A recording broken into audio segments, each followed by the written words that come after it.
We finally made it. It's week 15, which means it's time for our fantasy football playoffs. If you did not get the bye week, then it's time to go through our top 24 running backs on the week. As always, we split these up into 4 tiers, and let's get started with tier 1 right now. We've got Christian McCaffrey, Bijan Robinson, Jahmyr Gibbs, Devon Achane, Derrick Henry, and James Cook. Christian McCaffrey, our RB1 on the week, coming off the bye, gets an absolute fantastic matchup if you have him on your playoff roster. He's taking on the Tennessee Titans on Sunday. There's not really much to say. He's going to get a ton of targets and a ton of opportunities. This offense is rolling, although it's not been the same as the past. Christian McCaffrey has been getting it done through volume, not necessarily the efficiency. I think that's going to continue to happen. They should steamroll the Titans, and Christian McCaffrey is going to walk his way to probably 20 to 30 points on the week. RB2 for me, Bijan Robinson gets to take on the Tampa Bay Buccaneers on Thursday night, so quick turnaround for him. Bijan, certainly a guy that we're expecting big things from.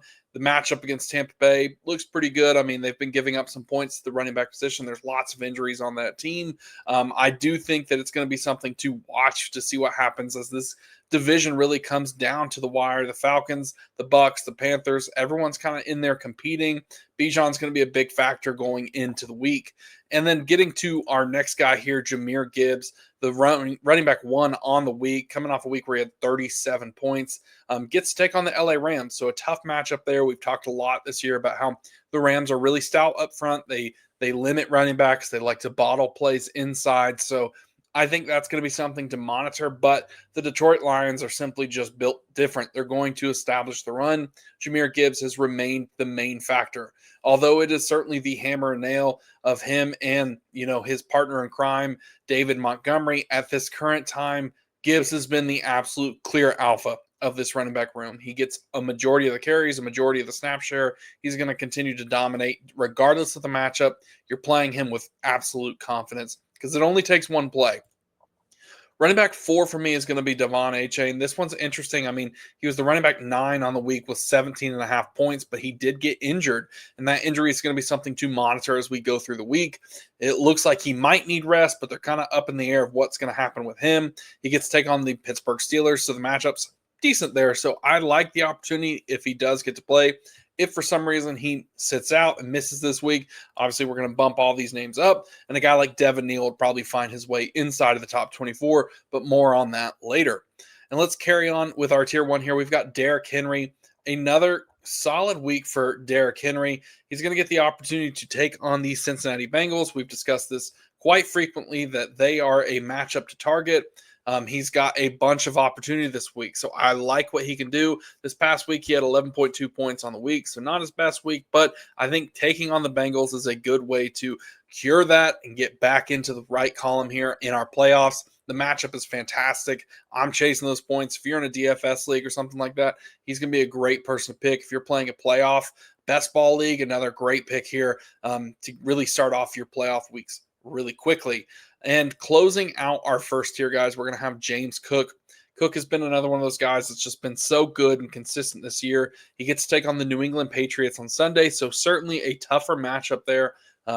Cook is a guy that's been getting it done not only with efficiency, but with touchdowns. I do think that, his running back 25 week of just over 11 points doesn't have me too concerned. I think he's going to be somewhere around there. That's kind of like his floor. I mean, we know he's going to get 15 carries, 3 to 4 targets. This volume in this offense, it might not be the highest, but they're so efficient with the ball. They're scoring a bunch of points. I like James Cook. I think he's going to be a fine play. I have him here in my first tier, and I understand if you might want to bump him out just because of the matchup. Patriots have been playing really good up front, really strong on defense, but I am not afraid with James Cook going forward. But let's get to my tier 2 here, and we've got Bucky Irving, Jonathan Taylor, Saquon Barkley, Josh Jacobs, Chase Brown, and Travis Etienne. Now, the big thing here is going to be Bucky Irving. I have absolutely loved what I've seen from Bucky Irving so far this season. I think he continues to get back into the groove of things. I mean, this past week, 16 points, 15 carries for 55 yards, had a rush of 32 yards. So you love to see that. I think he's just one of those guys that's so good with the ball in his hands. They're going to find a way to get him. Again, like I mentioned earlier, they're currently competing for the division. So taking on the Atlanta Falcons, this is an absolute must-win for them. I mean, make no mistake, they need to get it done to beat out the Panthers right now. And they do have the tiebreaker over the Panthers. surprisingly enough. But, as it stands for me, Bucky's a must start. I think he's a guy that's got that ability to be the RB1 on the week. We've seen him do it. We've seen him make the big plays. He's done it so far. The offense needs him. I think they're going to rely on him, and he's a great start for me this week taking on the Falcons. Jonathan Taylor, my RB8 here. I've got him. It's a tough situation for him. Ordinarily, he's been a guy that's just been plugged in that first tier. The offense is a huge question mark right now. We've been seeing all the reports of Phillip Rivers coming into camp, working out with the team. Maybe he's going to be the guy going forward. Riley Leonard got hurt. A-Rich still is not available. There's a lot of question marks for this Colts team that started off red hot, but has since then really tailed off. I mean, the Jags are starting to run away with the division. The Colts losing their quarterback, and not to mention they're getting to play a tough matchup in Seattle with who knows what at quarterback. I think that Jonathan Taylor certainly is a great player, that it only takes one play for him to jump up into this first tier, to be the RB1 on the week. But knowing that this Seattle defense is really dang good, they've been absolutely fantastic pretty much a majority of the year. They're going to get to key in on the fact of, let's shut down Jonathan Taylor and let's make 44-year-old Phillip Rivers beat us, or young Riley Leonard, whoever it's going to be. Make that quarterback be the one to make the plays and just try to suffocate Jonathan Taylor inside the box. So it's going to be an interesting matchup there this upcoming weekend. And I think that Jonathan Taylor's probably going to struggle a little bit. So I don't have him in that first tier there. But carrying on, we've got Saquon Barkley at the RB9 here. Barkley played good this past week, RB7 on the week, 18.2 points, 20 carries for 122 yards. Obviously, he had that big 52-yard touchdown, so you love to see the big play from Saquon Barkley. The matchup this upcoming week against Vegas, great there. You expect them to just run the ball and just do whatever they want. So I like Barkley this week. I think he's going to have a good opportunity to be another guy that finishes inside of the top 10 on the week. Especially now that we are in the playoffs, that's going to be huge because he was a big-time investment player if you have him on your roster. Josh Jacobs, my RB10. Jacobs is another guy who's going to have an interesting matchup taking on Denver, so a tougher defense there. Although they've been giving up some points as of recently. I mean, you saw Washington kind of take them to the wire a couple weeks ago. I think Denver is a stout team. They're going to find a way to, make Jordan Love be the one to beat them. Josh Jacobs, the RB10 on the week. Not too bad this past week, 17.2 points. So you love to see that. I like the volume he's getting. He had another week with 20 carries, so I expect that to carry over. He's going to be a big part of this offense, and if the Packers want to succeed going forward, they need to not only rely on that defense, but also rely on that run game. It's going to help carry them through the playoffs, be a big part for them going forward.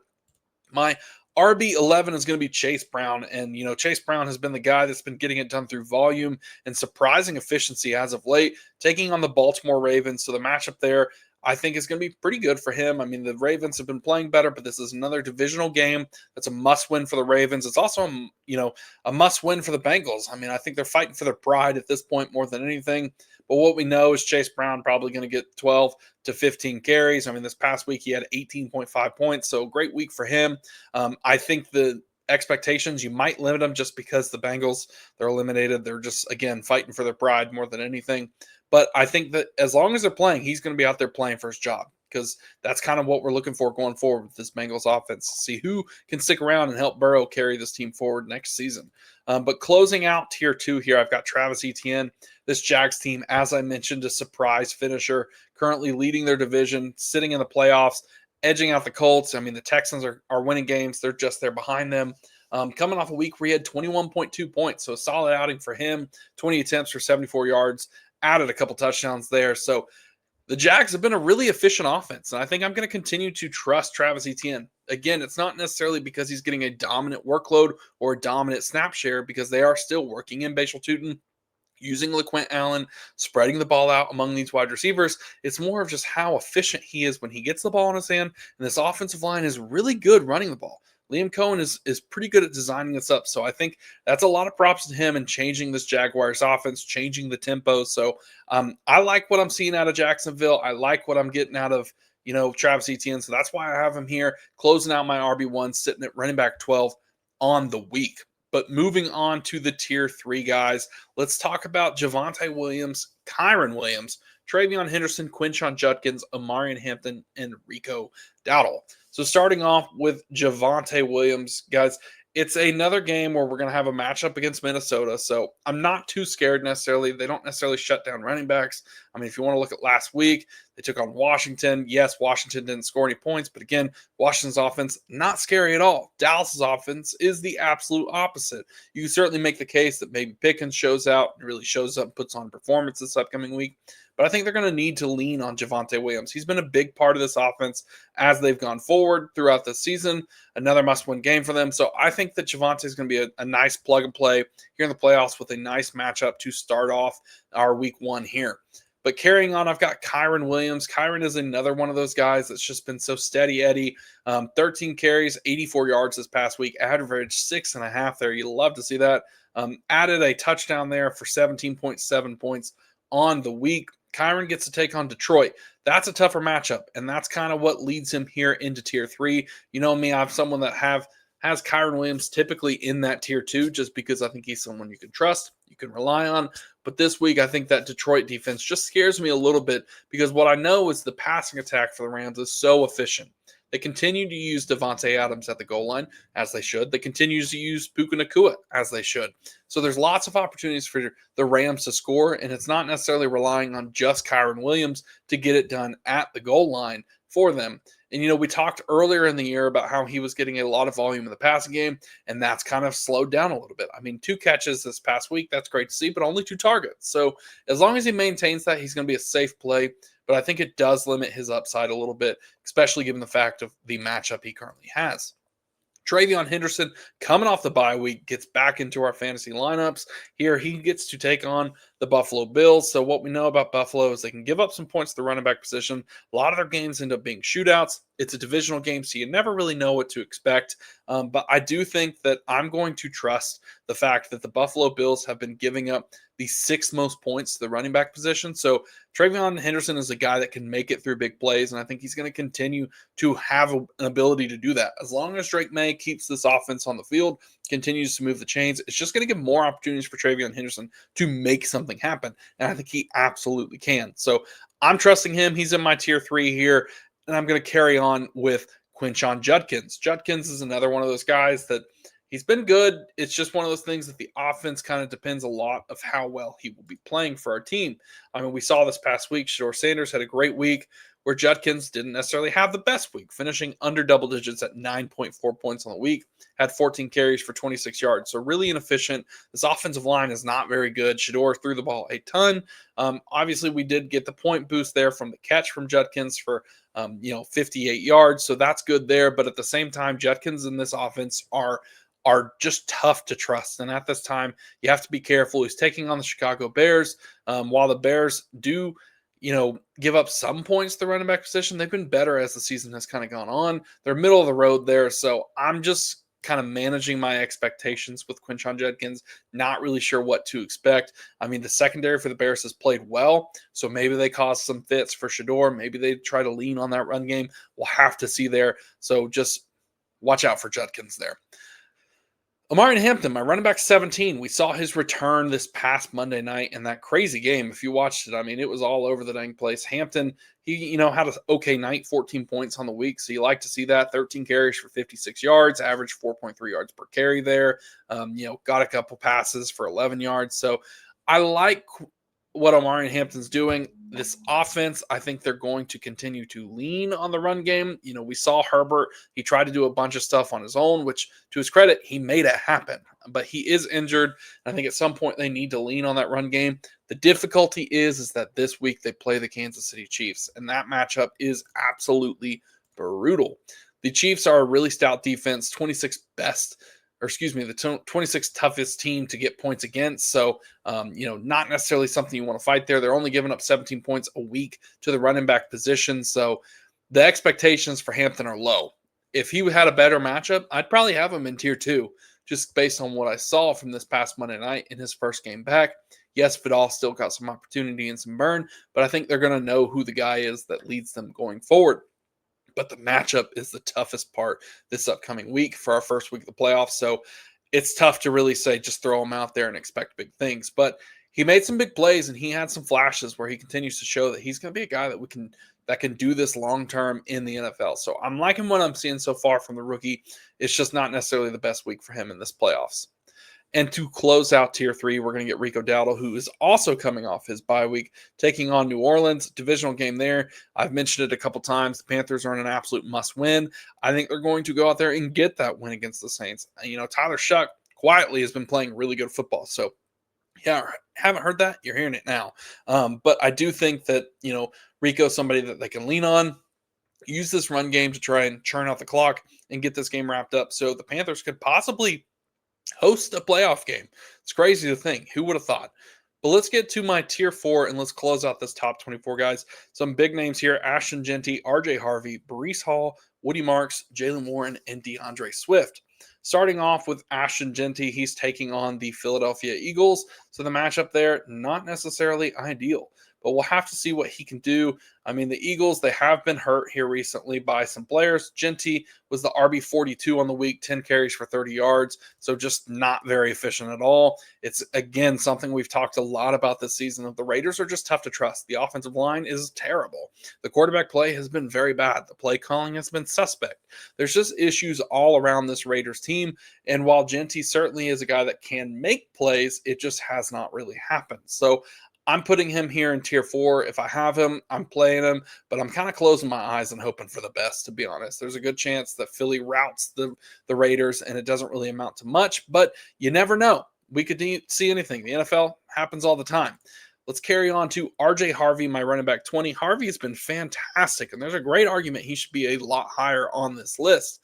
But when we think about who he's playing, he's taking on, the Packers. The Packers have been pretty good against the run as of late. I think that there's a good chance that, while they might give up some points, I don't really think it's going to come from Harvey. I think this is going to be more of something where they lean on Bo Nix in this passing attack to kind of make something happen.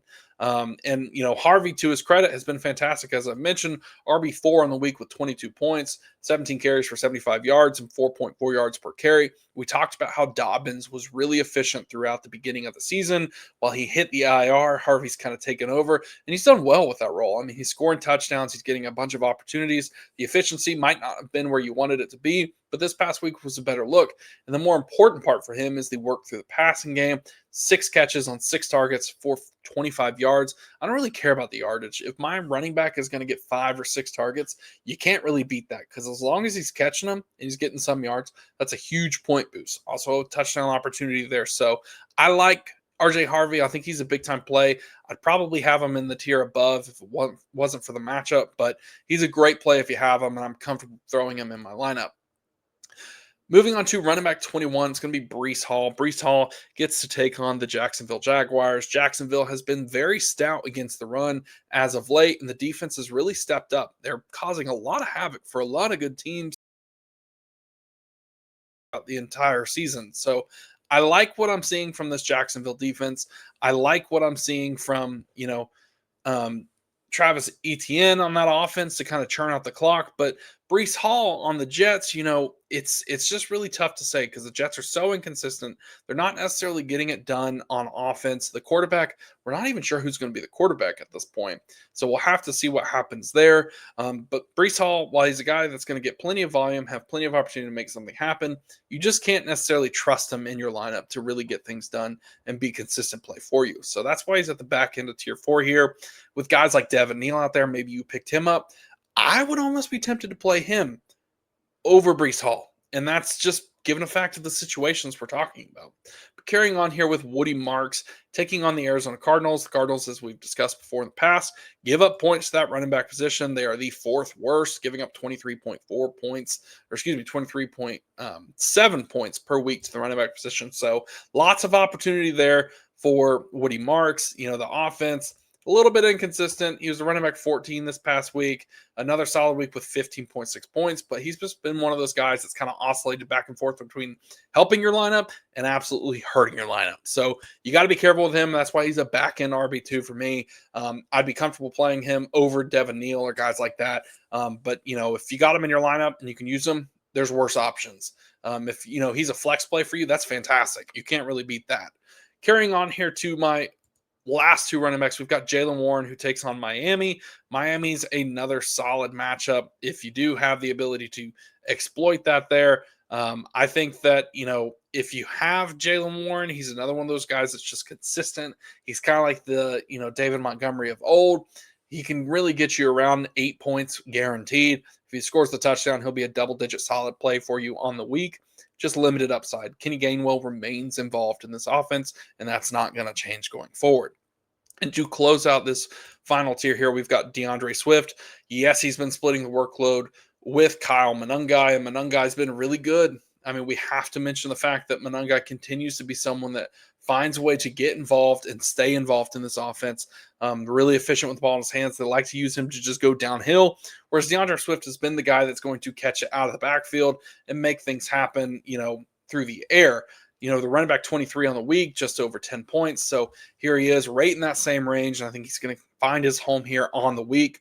Solid fantasy play. He's going to be another guy with a really safe floor, just a limited upside. I don't see him having a game over 20 points. Certainly possible, but I would more suspect him to fall within that, 11 to 15 point game range this upcoming week where he takes on Cleveland. Cleveland's a really stout defense up front. They find a way to get things done. There's playmakers all over that defensive line. So you just have to manage your expectations when they play him because that Cleveland team can get real hot. So I like DeAndre Swift, just not necessarily enough to say he needs a premium, RB1 or in that tier 3. He's more of a back end RB2 for me. But that's going to do it for my running back tier. So if you have a start sit, throw it in the question or join the Discord. It's free. Ask your questions. There's going to be a lot of questions in there throughout this first week of playoffs. Check out the other videos here on the Face Off Sports Network. If you haven't already, be sure to subscribe. If you want more information, more details to all sorts of rankings and things like that, join the Patreon. We got 2 different tiers, tons of information out here, right here on the Face Off Sports Network. We'll catch you in the next one.